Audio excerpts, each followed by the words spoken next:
Hai sahabat sukses, kembali lagi bersama saya. Dalam video kali ini saya akan berbagi paid report atau bocoran atau FR dari SKB Guru Pendidikan Matematika. Jadi ini lengkap sekali soalnya ya. Ini kebetulan temen sudah melakukan tes dan rela berbagi paid reportnya. Nah, yang pertama ini berkaitan tentang soal logaritma. Nanti di dalam soal logaritma ada 2 soal ya. Nah, ini memanfaatkan sifat A kurang B kali A plus B. Nah, intinya di logaritma ini kita paham betul dengan sifat-sifatnya dan bisa mengubah atau memanfaatkan sifat-sifat ini ya untuk mencari nilainya. Ini kalau sering-sering melatih soal logaritma, saya yakin pasti bisa. Dan selanjutnya adalah tentang integral. Ini ada integral, ada 4 soal.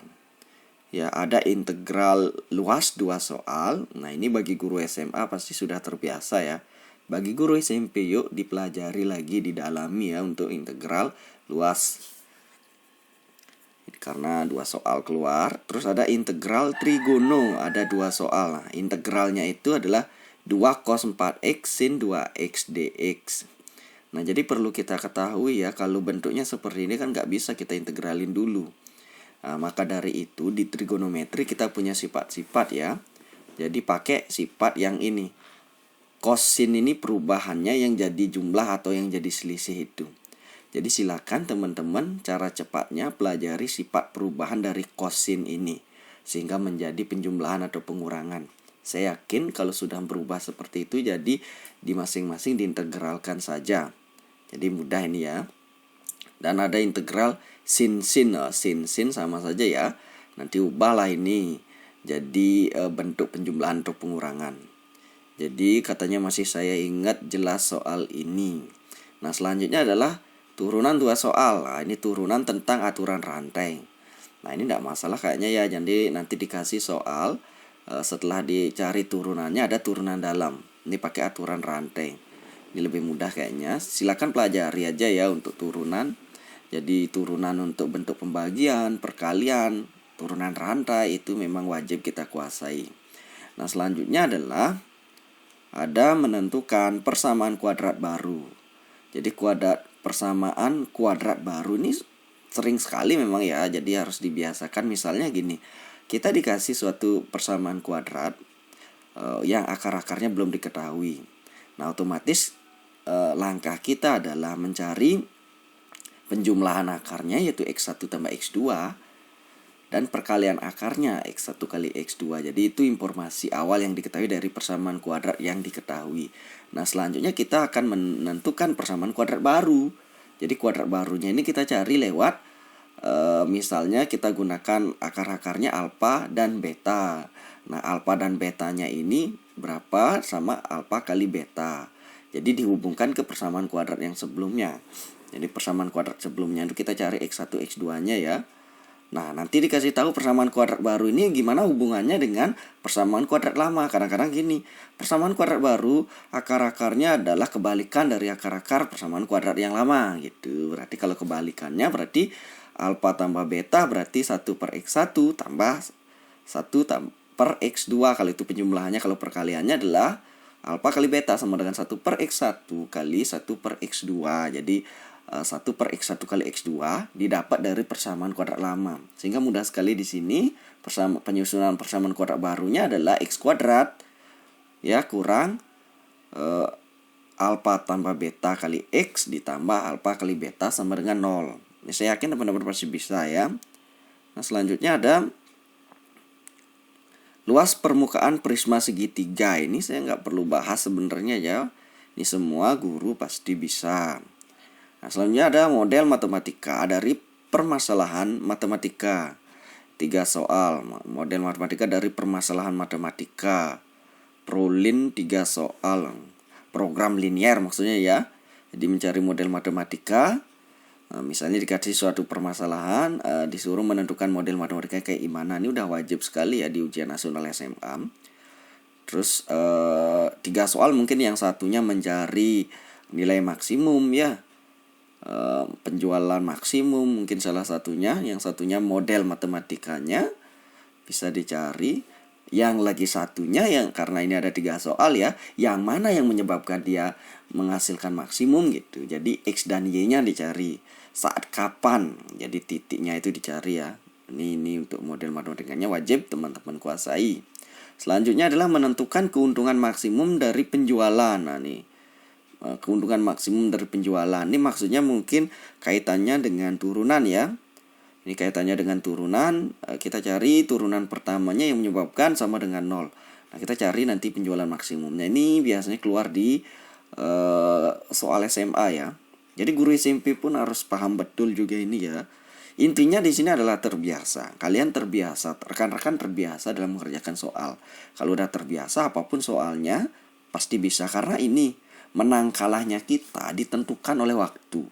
Ya, jadi bukan berarti pintar-pintaran di sini. Kalau pintar-pintaran, misalnya dalam waktu 1 jam hanya bisa menyelesaikan 15 soal itu misalnya, kan lebih baik yang biasa-biasa saja, yang dalam waktu 1 jam bisa menyelesaikan soal sebanyak 60 seperti itu, kan otomatis poinnya lebih besar.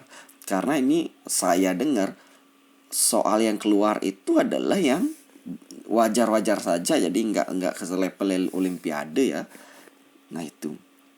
Nah selanjutnya adalah belah ketupat diketahui keliling dan salah satu diagonal. Belah ketupat diketahui keliling, ditanya luas. Nah, ini 2 soal. Oke, belah ketupat kelilingnya diketahui, berarti kalau keliling diketahui, belah ketupat itu kan dapat sisinya ya. Sisinya dapat dan salah satu diagonalnya, berarti kalau pakai Pitagoras saja ini untuk mencari diagonal lain ya. Sehingga ketemulah luasnya, mudah ini. Nah selanjutnya ada menentukan domain dan ring suatu fungsi. Nah ini menentukan domain dan ring suatu fungsi ini tidak ada masalah kayaknya. Rekan-rekan pasti tahu ya, ini materi fungsi. Selanjutnya statistik ada 4 soal. Disajikan 2 diagram garis, ditanya pernyataan yang benar. Disajikan diagram batang, ditanya pernyataan yang benar. Disajikan ditanya modus, tabel ya, tabel distribusi frekuensi, ditanya modus. Nah ini tapi di sini saya tekankan ya, jangan terfokus pada FR ini saja ya. Kalau ini modus ditanyakan, mungkin di daerah lain bisa saja yang ditanyakan median ya. Kalau rata-rata kayaknya wajib itu keluar ya pasti. Cuma yang ini antara modus, kalau nggak modus median, tapi biasanya komplit semua ada gitu biasanya. Kalau indikatornya jelas ya dibuat ya. Di statistik 4 soal nih tentang pernyataan yang benar, ini mudah ya, bisa sekali lihat aja udah ketemu. Nah selanjutnya ada rata-rata dan jangkauan data. Jangkauan data, jika setiap data ditambah P dan dikalikan Q, maka rata-rata dan jangkauannya menjadi sekian. Nilai P dan Q berapa? Oke. Ada rata-rata dan jangkauan data, jika setiap data ditambah P dan dikalikan Q, maka rata-rata dan jangkauannya menjadi sekian. Oh ini dalam bentuk persamaan jadinya ya.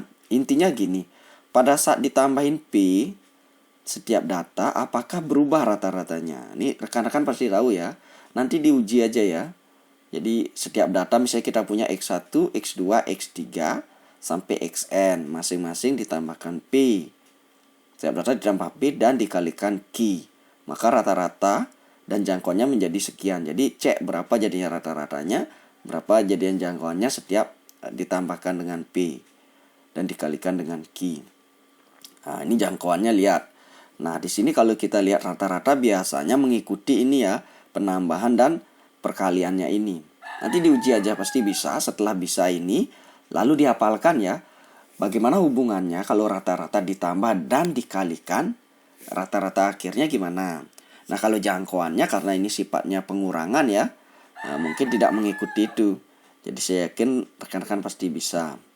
Nah selanjutnya geotrans 3 soal. Ini geometri transformasi, ini saya yakin bisa ya rekan-rekan ya. Apalagi soalnya sekelas SMA untuk transformasi. Pasti bisa ya, antara rotasi, pencerminan, ya dilatasi, rotasi, yang lagi satu translasi, itu wajib ya. Selanjutnya ada titik X dan Y pada bidang kartesius.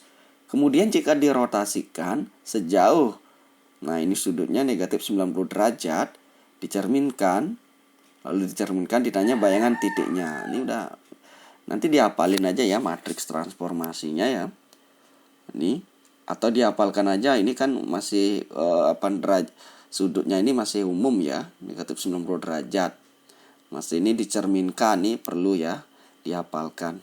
Biarnya biar nggak kita menurunkan lagi, tinggal kita pakai ya, langsung kita pakai. Nah selanjutnya ada titik, diberikan 3 titik. Oh ini ada titik kemudian didilatasi, ditanya bayangan titik nih, mudah pasti ya. Terus diberikan 3 titik kemudian didilatasi pusat 0,0, dilanjutkan dengan translasi, ditanya bayangan titik. Ini udah terbiasa. Di orang-orang yang sudah mengerjakan ini nih kayaknya guru SMA apalagi ya, semua rekan pasti terbiasa ya. Jadi ayo dipelajari lagi. Nah selanjutnya diberikan 3 titik pojok persegi pada bidang kartesius, titik A, B, dan C. Persamaan garis yang melalui titik A dan D adalah, sekarang karena ini berbentuk persegi ya, otomatis kita bisa mencari titik D-nya. Lalu persamaan garis dari A dan D. Ya pakai aja Y min Y1 per Y2 min Y1 sama dengan X min X1 per X2 min X1. Saya yakin semua rekan bisa. Nah selanjutnya ada matriks 3 soal kalau nggak salah. Menentukan determinan mudah, menentukan inverse matriks ya, sama menentukan variabel dari operasi matriks. Ini saya yakin pasti rekan-rekan udah paham betul. Terus ada 2, kerucut dengan jari-jari sama. Jika volume kerucut kedua setengah volume pertama, berapa tinggi kerucut kedua? Ini aljabar ya. Yang penting rekan-rekan bisa memisalkan ya, hubungannya kita eksekusi aja, pasti bisa. Terus selanjutnya ada kerucut dengan volume V.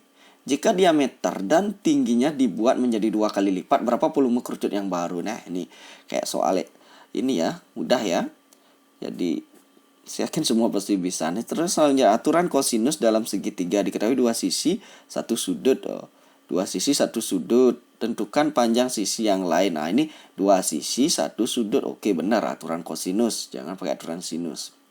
Selanjutnya ada operasi penjumlahan dan pengurangan akar.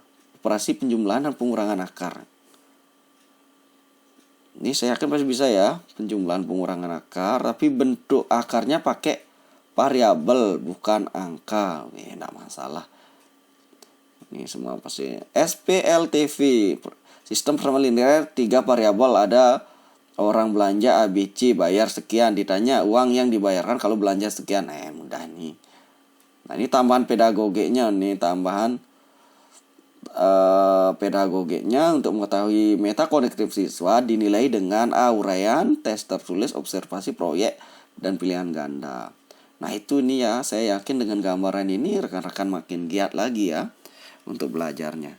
Terima kasih.